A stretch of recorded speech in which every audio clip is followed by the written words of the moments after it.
बिस्मिल्लाहिर्रहमानिर्रहीम, अस्सलाम वालेकुम जी। मैं नजमुल हसन बाजवा हूँ। नाज़रीन इकराम, खबर है, बड़ी खबर है, सुप्रीम कोर्ट से खबर है। खबर यह है कि सुप्रीम कोर्ट के अंदर 3 बंद लिफाफे पहुँचाए गए हैं, 3 सरबमोहर लिफाफे पहुँचाए गए हैं और इन बंद लिफाफों के अंदर शहबाज शरीफ वज़ीर आज़म पाकिस्तान की किस्मत का फैसला है। शहबाज शरीफ साहब नाअहल होंगे, सिर्फ नाअहल होंगे और कब नाअहल होंगे, और क्या सिर्फ नाअहल होंगे या साथ में फौजदारी का मुकदमा भी होगा, इन तमाम चीज़ों का फैसला इन 3 बंद लिफाफों के अंदर मौजूद मटेरियल को एनालाइज करके किया जाना है। ये फैसला क्या हो रहा है और इन 3 बंद लिफाफों के अंदर क्या है, इसके ऊपर बात करेंगे। लेकिन इसको बताने से पहले मैं नाज़रीन किराम आपको अप्रैल 2019 में लेकर जाना चाहता हूँ। अप्रैल 2019, मुल्क है सूडान, शहर है खर्तूम। शहर खर्तूम अप्रैल 2019 में वहाँ के जो सदर थे उमर अल बशीर, उनका तख्ता उल्टा गया, उनको हुकूमत से निकाला गया। वक्त से पहले उनकी हुकूमत ख़त्म कर दी गई और जब इनकी हुकूमत ख़त्म की गई तो उसके बाद वहाँ पर ना रुकने वाला एक लड़ाई का सिलसिला शुरू हुआ। आज तकरीबन ये 2-3-4 साल का अरसा बनता है। इन 4 सालों के अंदर वहाँ पर इस कदर खून रेजी है कि सूडान की किस्मत का कुछ पता नहीं है कि ये कहाँ पे जा रहा है।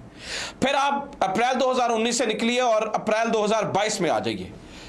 अप्रैल 2022 को 9 अप्रैल और 9 और 10 अप्रैल की रात वज़ीर आज़म इमरान खान को वज़ीर आज़म हाउस छोड़ना पड़ा। ये एक डायरी लेके वहाँ से निकले और उसके बाद जो मुल्क के अंदर जो कुछ हुआ है वो आपके सामने है।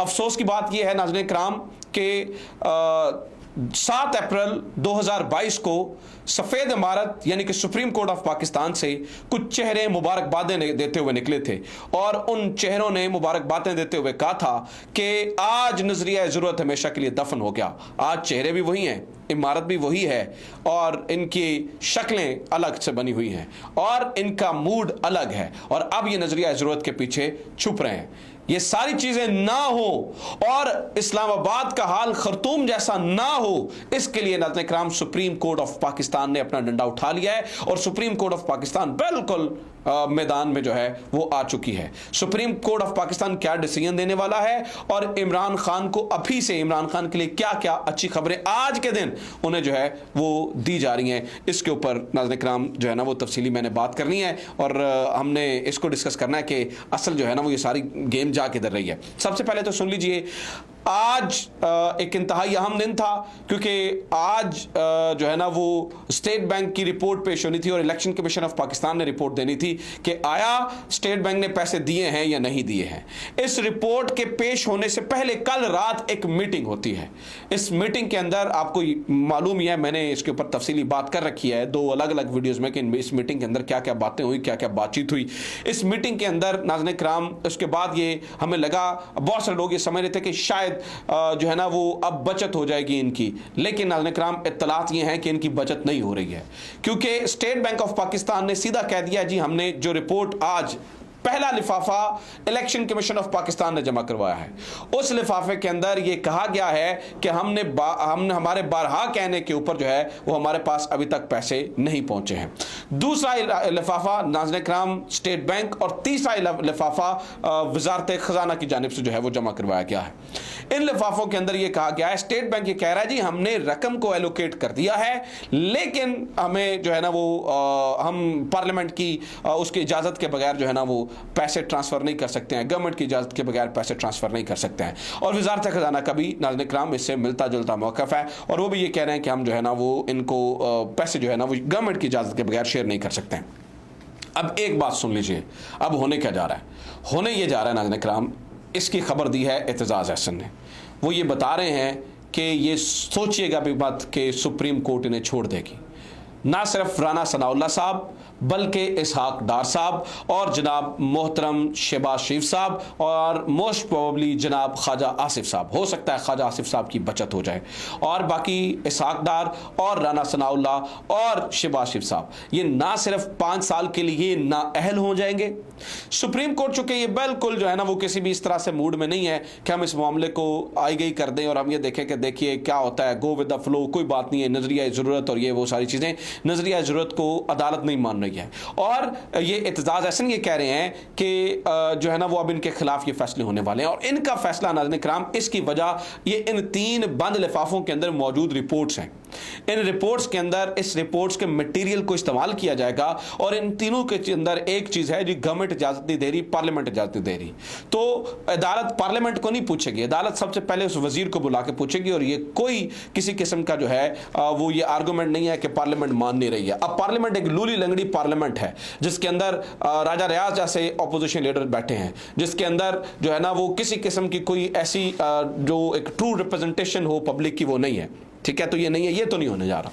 दूसरा बात ये है कि देखिए अभी आज ये लिफाफे जमा हो गए हैं, जो हमारी वहाँ से इतलात आ रही हैं वो ये है कि हो सकता है आज शाम तक ही कुछ हिलजुल हो, नहीं तो कल इस बारे में हो सकता है कि कोई हिलजुल जो है वो सुप्रीम कोर्ट से होना शुरू हो जाए, और सुप्रीम कोर्ट से अगले ऑर्डर्स आ जाएं कि भाई आप किस किस को बुलाना है, और अब मोस्ट प्रोबेबली जो प्रोसेस शुरू होगा वो तौहीन अदालत की कार्रवाई का होगा। अच्छा, एक तरफ तो ये चल रहा है, दूसरी तरफ नाज़रीन किराम देखिए अचानक से चीज़ें हो कैसे रही हैं। पिंडी से जमानपाद तक मौसम जो है वो खुशगवार है। ये क्यों है, ये ऐसा क्यों है, इसके पीछे भी कुछ चीज़ें हैं, वो भी मैं आपके सामने रख देता हूँ। मिसाल लीजिए नाज़रीन किराम, मिसाल ये है कि इस टाइम हुआ ये कि इमरान खान को आज कुछ बड़े रिलीफ मिले हैं। सबसे बड़ा रिलीफ तो ये मिला है कि लाहौर हाई कोर्ट ने आज इमरान खान को हिरासा करने से मना किया है। मोस्ट प्रोबेबली ईद के दिनों में ये ऑपरेशन, अब मुझे नहीं लगता कि कोर्ट के रिमार्क्स के बाद जो है वो होने जा रहा है। नंबर 1। नंबर 2 नाज़रीन किराम, दहशत गर्दी के 3 मुकदमात के अंदर 8 मुकदमात के अंदर 3 मई तक तोसी कर दी गई है। जो जमानत है उसके अंदर 3 मई तक जो है वो तोसी कर दी गई है। ये दहशत गर्दी के 8 मुकदमात के अंदर जो है ना वो इमरान खान को रिलीफ मिला है। एक और रिलीफ सुनिए, खातून जज धमकी केस के अंदर इमरान, ये जो मुकदमा है इसकी समाअत 25 मई तक यानी कि लंबी जो है ना वो मुलतवी कर दी गई है, उसको भी जो है ना मौका दिया जा रहा है, यानी कि वो और ये चीज़ें हो रही हैं। एक तो ये है, दूसरा ये है आप हालात बदलते हुए देखिए।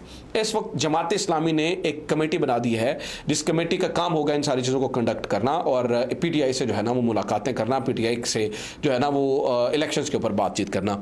दूसरा ये देखिए कि पाकिस्तान पीपल्स पार्टी के जो वफ्द हैं वो बाप से मिल रहे हैं, ANP से मिले हैं और नून लीग से मिले हैं, N लीग से मिले हैं, बाप से मिले हैं और ANP से मिले हैं। और ये भी क्या बात कर रहे हैं, ये भी इलेक्शंस के लिए बात कर रहे हैं, यानी कि जरदारी साहब जो है वो इस वक्त सुपर एक्टिव हो चुके हैं। जरदारी साहब जो है ना वो इस वक्त बिल्कुल एक्टिव हैं और ये सोच रहे हैं कि हमने जो है ना वो जल्द अज जल्द इस मामले के ऊपर बात करनी है और ये जो अंदर खाने जो गैप आया हुआ है उसको ऑब्वियसली जरदारी साहब, Zardari speaks it doesn't make Zardari speaking. इसका मतलब ये होता है कि आपको पता है जरदारी साहब का, उनको कहाँ से जो है ना वो चीज़ें मिलती हैं या वो क्या करते हैं, इस बात का आपको बड़े अच्छे तरीके से अंदाज़ा है। ये मैं इस बारे में जो है ना वो मज़ीद बात नहीं करूँगा। अच्छा, जो इम्पोर्टेंट बात है, ये सब कुछ क्यों हो रहा है, ये सब कुछ किस वजह से हो रहा है। देखिए हवाएं बदल रही हैं, चीज़ें थोड़ी सी तब्दील हो रही हैं।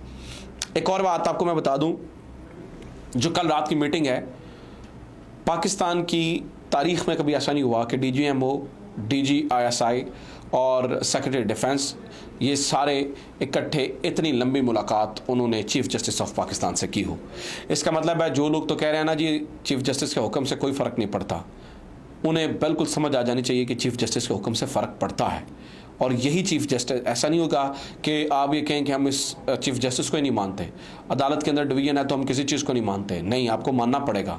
आपने देखा दूसरी तरफ जस्टिस काजी फाइज ईसा से आप ये इस तरह का आप ये नहीं कह सकते कि हम उनसे कोई फैसला ले लें, तो फ़र्क पड़ेगा। इसलिए ये चीफ़ जस्टिस साहब जो है यही फ़ैसला देंगे और वो फ़ैसला जो है ना वो मानना पड़ेगा।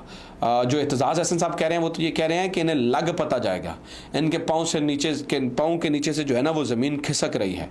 ये जो राना सनाउल्लाह साहब बड़ी धमकियाँ लगा रहे हैं, इन्हें भी लग समझ जाएगी, इन्हें अंदाज़ा नहीं है कि इनके साथ होने का जा रहा है। ना सिर्फ 5 साल की नाअहली होगी बल्कि फ़ौजदारी मुकदमात भी होंगे। तो नाज़रीन किराम, ये मैं आपको बता दूं कि अदालत एंड तक ये चाह रही है कि इनके ख़िलाफ़ जो है वो हम किसी किस्म की तौहीन अदालत की कार्रवाई ना करें। लेकिन अदालत ने इस मौके पर खड़ा किया है कि ये सारे जो 3-4 लोग मैंने आपको बताए हैं मामला ऐसे ही रहे तो ये नाअहल भी होने जा रहे हैं, इनके ख़िलाफ़ फ़ौजदारी के मुकदमात भी होने जा रहे हैं और ये गवर्नमेंट इसी तरीके से जो है वो घर जा रही है। और मुझे ये लगता है कि ये इसीलिए सियासी शहीद बनना चाहते थे और ये इसीलिए जो है ना वो इस चीज़ को जो है ना वो करना चाह रहे थे और अब ये नई चीज़ें मिल रही है, ये क्यों नया बयानिया लेकर जो है वो मार्केट के अंदर जा सके और वोट मांग सके। तो ये चीज़ें हो रही हैं। अपना ख्याल रखिए। खुदा हाफिज़। पाकिस्तान जिंदाबाद।